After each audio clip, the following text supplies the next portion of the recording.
अब चलते हैं न्यूमेरिकल प्रॉब्लम नंबर 6 की तरफ, जिसमें हमारे पास यूरेनियम एटम जो है स्टूडेंट्स वो ट्वाइस अल्फा एमिशन की डिकेस को परफॉर्म करेगा। हम लोगों ने बताना है कि रिजल्टिंग आइसोटोप जो बनेगा वो किस फॉर्म का होगा। सबसे पहले हम लोग जो रिएक्शन अकर होगा स्टूडेंट्स पेरेंट और डॉटर एलिमेंट की फॉर्म में, और जो भी हमारे पास यहाँ पर एलिमेंट्स निकलेंगे स्टूडेंट्स उसके साथ साथ हमारे पास जो रिएक्शन यूज होगा वो है AZX। डॉटर एलिमेंट की बात करें A4Z2 वाई, ये हमारे पास डॉटर एलिमेंट है।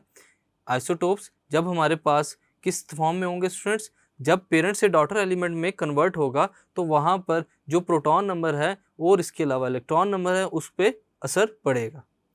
और साथ ही साथ हमारे पास जो helium atom students alpha particles की फॉर्म में वो भी एमिट होना शुरू हो जाएंगे। तो हमारे पास जो रिएक्शन बनेगा स्टूडेंट्स यूरेनियम 233 के लिए वो क्या होगा, 233 यूरेनियम 92 गिव्स 229, 90 हमारे पास क्या हो जाएंगे number of protons, plus 4 2 helium हमारे पास क्या होगा एटॉमिक न्यूक्लियस, यानी कि हमारे पास अल्फा पार्टिकल्स की फॉर्म में। फर्दर हमारे पास जो डिके प्रोसेस होगा स्टूडेंट्स डॉटर एलिमेंट का वो किस तरह का होगा, 229 वाई डॉटर एलिमेंट है हमारे पास।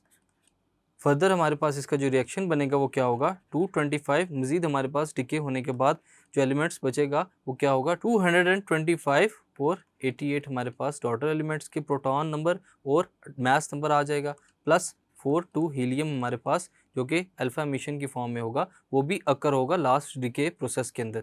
Uranium 233 is decade twice by alpha emission. हम लोगों ने देखा 2 दफ़ा अल्फा एमिशन के साथ साथ जो यूरेनियम एटम है स्टूडेंट्स वो डिके होगा, जिसकी वजह से जो रेडियम 88 है वो फॉर्म आएगा। Hence resulting isotope is radium 225. Thank you.